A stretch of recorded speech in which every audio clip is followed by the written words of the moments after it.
Hello friends, good morning to all of you. तो आज हम मिलते हैं एक नए जोश और एक नए उमंग के साथ एक नए चैप्टर की धमाकेदार ऑब्जेक्टिव वीडियो के साथ। इस चैनल पे अगर आप नए हैं तो सब्सक्राइब जरूर करिएगा, क्योंकि एग्ज़ाम देने वाले हैं 12 और 10 की, तो ये चैनल आपके लिए बहुत यूज़फुल होने वाला है। तो चलिए स्टार्ट करते हैं। ये आपकी 10 क्लास की जो हिंदी का दूसरा पार्ट है 20 के दांत, उसका ऑब्जेक्टिव है। पहला क्वेश्चन है, 20 के दांत शीर्षक कहानी के कहानीकार कौन है? A Manohar Rakesh, B Kamleshwar, C Premchand and D Nalini Vilochan Sharma. इसका सही आंसर है option number D, Nalini Vilochan Sharma.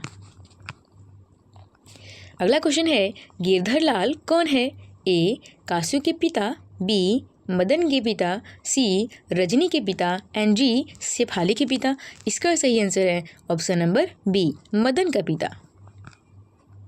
अगला क्वेश्चन है, मदन ने कासू के कितने दांत तोड़ डाले? ए 3, बी 1, सी 2 एंड डी 4। दो दांत तोड़ डाले, ऑप्शन नंबर सी। चौथा है, नलिनी विलोचन शर्मा के माता जी का नाम क्या था? A Padmavati Sharma, B Kalavati Sharma, C Ratnavati Sharma and D Indiravati Sharma. इसका सही आंसर है option number C, Ratnavati Sharma. अगला क्वेश्चन है, नलिन विलोचन शर्मा के कहानियों में किसके तत्व समग्रता से उभर कर आए थे? ए राजनीतिकता का, बी मनोवैज्ञानिकता का, सी सामाजिकता का एंड डी इनमें से सभी। इसका सही आंसर है ऑप्शन नंबर बी, मनोवैज्ञानिकता का। अगला है, मोटर कार को किससे खतरा हो सकता था? ए ड्राइवर से, बी मदन से, सी खोखा से, डी इंजीनियर से। इसका सही आंसर है ऑप्शन नंबर सी, खोखा ही फालतू काम करता था बेचारा मदन को, तो झूठा आंसर है सी। अगला है, खोखा खोखी किस भाषा का भाई शब्द है? कहाँ खोखा खोखी बोला जाता है? तो ये है बांग्ला का।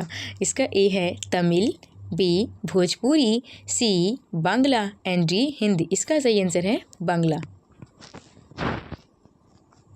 8, ऐसे ही लड़के आगे चलकर चोर गुंडा डाकू मवाली बनते हैं, यह पक्ति कहानी के किस पात्र ने कहा है? तो भाई साहब बहुत महान आदमी थे। पहला है सेन साहब की धर्मपत्नी, बी है गिरधर, सी सेन साहब एंड जी सोफर। तो इसको कहा है सेन साहब ने। अपनी लड़की को नहीं देखते हैं, दूसरे को आते हैं शिकायत करने।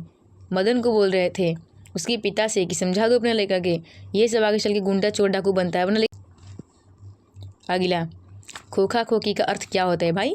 ए बच्चा बच्ची, बी दादा बाबा दादा, सी भाई बहन, डी चाचा चाची। ऐसे कैसे हो गया? इसका सही आंसर है ऑप्शन नंबर ए, बच्चा बच्ची, लड़का लड़की को कहा जाता था। अगला है, खोखा का नाम क्या है? अरे खोखा का नाम किसको याद नहीं होगा? उस सच में खोखा था, उसमें कुछ नहीं था, गधा था एकदम। ए है कीसू, बी है कुसु, सी है कासू एंड डी है केसू। देखिए ना, एगुड़े नमक के 15 करके लिखा है, मैंने इतना गधा है हम लोग। ऑप्शन नंबर इसका होगा सी, कासू। अगला है, 20 के दांत कैसी कहानी? सामाजिक, बी ऐतिहासिक, सी धार्मिक एंड डी मनोवैज्ञानिक। तो इसका सही आंसर है मनोवैज्ञानिक। अगला है, सेन साहब अपने पुत्र को का बनाना चाहते थे भाई? सेन साहब तो अपना बेटा के इंजीनियर बनाना चाहते थे। वो गधा को कुछ आता था?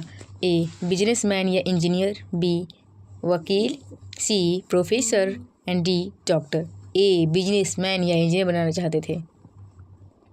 13, मदन अक्सर किसके हाथों से पीटता था? माता, बी सेन साहब, सी खोखा, डी पिता। इसका सही आंसर, मदन तो बेचारा समझदार था, गिरधन उसके पिता गधा थे, उसको हमेशा मारते थे बिना माने मतलब के। दूसरे को शिकायत कर देना तो अपने लेके को मारते थे।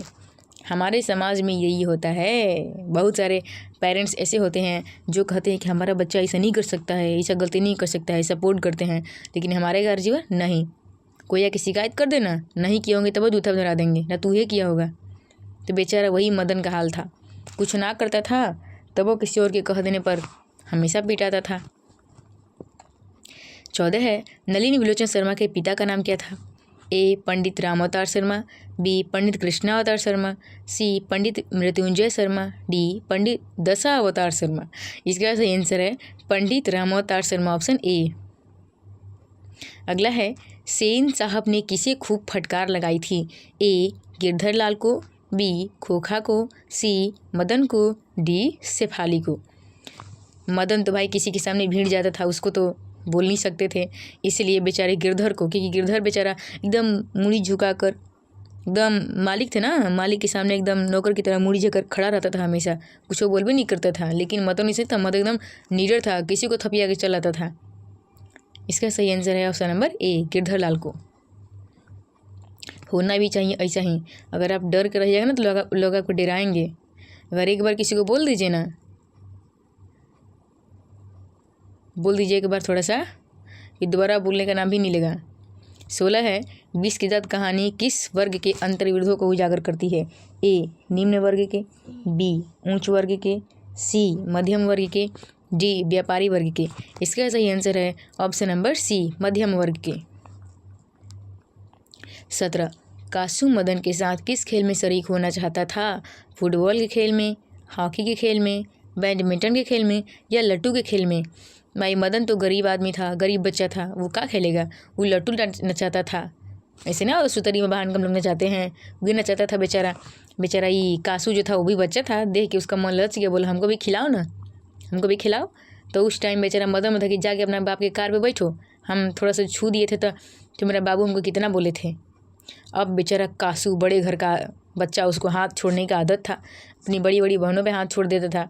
का किया कि इसको लगा थपिया ने मदन का कम होने वाला था, वो लाते उसे मार के उसका दो दांत तोड़ दिया। आया था इसको मारने के लिए। अपना इलाका में सब कुछ शेर होता है। इसका सही आंसर होगा लट्टू के खेल में, डी। 18 सेन साहब किसके व्यंग्य से ऐंठ कर रह गए?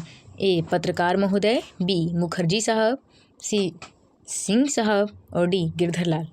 और ये भी आप लोग पढ़े होंगे कि पूछा गया था पत्रकार महोदय की लड़का जो था अच्छा काम किया था उसका, इसलिए पूछा गया था कि पत्रकार महोदय आप क्या बनाएगा अपने लड़के को? तो वो बेचारा क्या बोलता है, इससे पहले यह बोलने लगे कि भाई हम तो अपने लड़का के इंजीनियर बनाएंगे, हई बनाएंगे, हऊ बनाएंगे, इतना फालतू बक रहे थे। तो फिर से पूछा गया पत्रकार से कि भाई बताइए आप क्या बनाइएगा? उन्होंने कहा कि भाई हम कुछ भी बनाएं, हमारे लड़का पे कोई फोर्स नहीं है, कोई दबाव नहीं है, वो कुछ बने चाहे ना बने, हमको इतना चाहिए कि वो एक जेंटलमैन ज़रूर बने, मतलब एक अच्छा व्यक्तित्व वाला आदमी ज़रूर बने।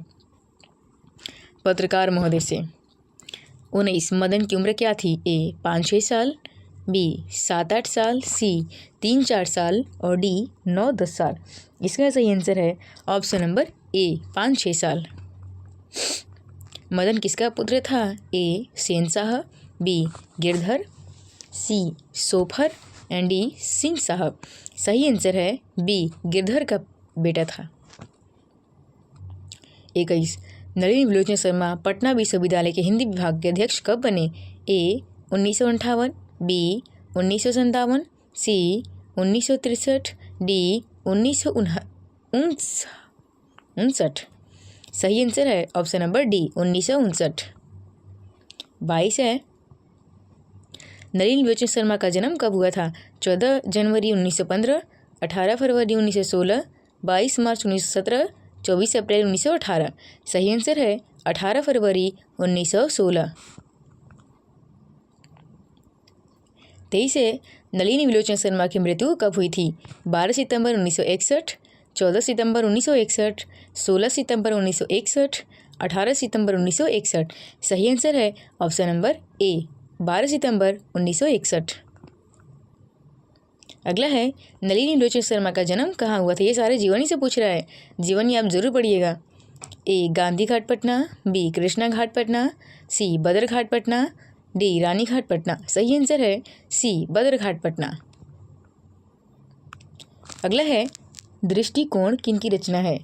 ए रामावतार शर्मा, बी नलिनी विलोचन शर्मा, सी मोहन राकेश, डी प्रेमचंद। सही आंसर है बी नलिनी विलोचन शर्मा। 26 लड़कियां क्या है? कठपुतलियां हैं। किसे इस बात पर गर्व है? तो लड़कियां 5 थी सेन साहब की, और वो पांचों इतनी तहजीब और तमीज़ की मूरत थी कि कभी भी उनकी शिकायत नहीं होता था।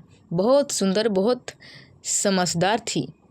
कासू तो एकदम गधा था, उन सबसे अलग फालतू था। ए भाई बहन को, बी चाचा चाची को, सी माँ मामी को, डी माता पिता को। सेन साहब और सेन साहब की पत्नी अपने बेटियों पर घमंड करते थे क्योंकि बहुत सलीके वाली थी। क्योंकि चाप चढ़ेला था ना, लड़का पर चाप चढ़ा तो वो सलीका वाला हो जाता। कौवे की जमात में शामिल होने के लिए कौन लग गया? ए कबूतर, बी हंस, सी बतख, डी मछली।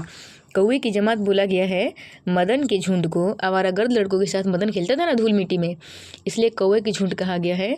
और उसमें बेचारा हंस गोरा एकदम साफ चिकना चकना गया था खेलने के लिए ना, कासू, उसको हंस बोला गया है। बी अगला है, किसके अनुसार सेनों ने सिद्धांतों को भी बदल दिया? बेटियों के अनुसार, खोखा के अनुसार, मदन के अनुसार, गिरधर के अनुसार। अरे खोखा बेचारा 5 गो बेटी के बाद 1 गो लड़का हुआ था, एकदम उस घर का चिराग था। उसको इतना मानजन होता था कि लोग बिगाड़ दिए थे उसको। उसकी वजह से तो घर का नियम ही बिगड़ गया था, नियम बदल गया था। Option number B. सेन साहब की कितनी लड़कियां थी? 5 थी। Option A 3, 6, 5, 4। 5 थी। पहली सीमा, दूसरी रजनी, तीसरी आलो, चौथा शेफाली और 5वां आरती। 5 थी। बहुत ही संस्कारी लड़की थी। 30 सोफर का मतलब क्या होता है? ए सभ्यता, बी संबंध, सी निर्ममता एंड डी ड्राइवर। सही आंसर है ड्राइवर। सोफर का मतलब ड्राइवर होता है। तो मिलते हैं ऐसे ही ऑब्जेक्टिव धमाकेदार वीडियो के साथ अगले वीडियो में। तब तक के लिए सब्सक्राइब करते रहिएगा ताकि बाय, बेस्ट ऑफ लक।